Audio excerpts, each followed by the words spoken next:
You ask Tiger to solve. This deals with linear equations with one unknown. The final result is x equals 11 over 3. Let's solve it step by step.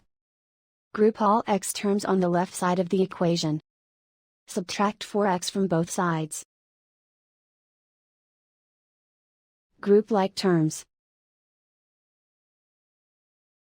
Simplify the arithmetic. Group like terms.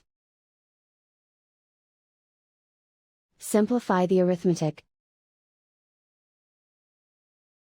Group all constants on the right side of the equation.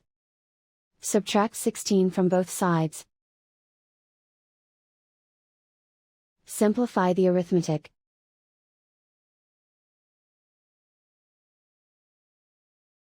Isolate the x. Divide both sides by -3. Cancel out the negatives. Simplify the fraction. Cancel out the negatives. And so the final result is x equals 11 over 3.